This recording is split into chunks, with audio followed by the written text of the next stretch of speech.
भगवान शंकर जी से वरदान पाकर राक्षस शुकेश अति अहंकारी और गर्वी हो गया था।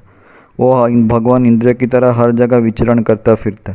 एक दिन विचरण करते करते उसके ऊपर नज़र एक बांधर जिसका नाम था ग्रामणी उसकी पड़ी, जिसने अपनी बेटी के विवाह का प्रस्ताव उसके सामने रखा, जिसका नाम था देववती। सुकेश ने उसके प्रस्ताव को मंजूरा और उन दोनों का विवाह हो गया। विवाह के पश्चात राक्षस शुकेश के 3 पुत्र हुए, माल्यवान, सुमाली और माली। ये 3 पुत्र जब बड़े हुए तो उनको पता चला कि उनके पिता को इतनी सारी शक्तियाँ भगवान शंकर जी से मिली है, तो उन्होंने भी तपस्या करने के लिए मेरू पर्वत को जा डाले। तपस्या करते करते उन्होंने परमपिता ब्रह्मा जी को अपने तपस्या से प्रसन्न कर लिया।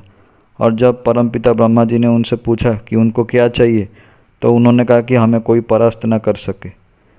उनसे ये वरदान पाकर ये 3 भाई अति अहंकारी हो गए। ये देवताओं के साथ साथ राक्षसों के ऊपर भी अत्याचार करते फिरते। एक दिन विश्वकर्मा जी के पास ये गए और उनसे बोले कि देवताओं की भांति हमें भी एक सुंदर नगरी चाहिए जिसमें हम रह सके। विश्वकर्मा जी इनसे घबरा कर बोले कि मैंने देवराज इंद्र जी के आज्ञा से एक बहुत ही सुंदर नगरी बनाई हुई है जो कि सोने की है, जिसका नाम है लंका। तुम तीनों भाई उसी में जाकर अपना निवास स्थान बनाओ। यह सुनकर वो तीनों भाई लंकापुरी को चले गए।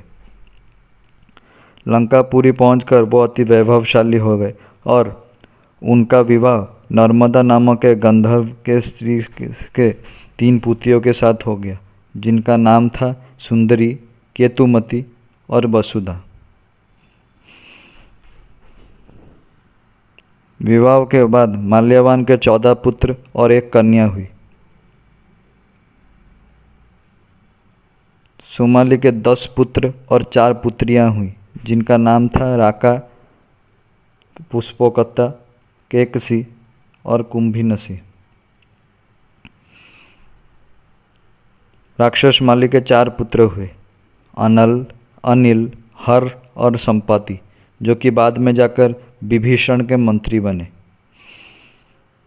ये तीनों राक्षसों के पुत्र अति ज़्यादा बलवान थे, इसलिए ये और भी ज़्यादा अहंकारी और अपने बल के नशे में चूर चूर हो गए और ये जाके ऋषि और तपस्वियों के तपस्या में भंग करने लगे। इसलिए सभी तपस्वी और देवता इनसे परेशान होकर भगवान शंकर जी के पास गए और उनसे विनती की कि इनका वध कर दें।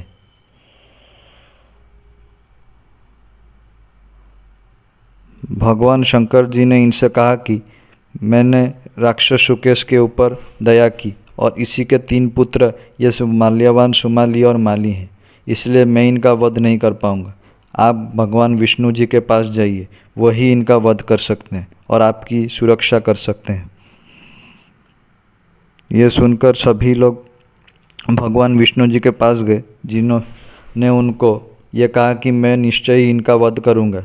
ये धर्म के अन्याय करने वालों का वध मैं अवश्य करूंगा, आप लोग निश्चिंत रहिए।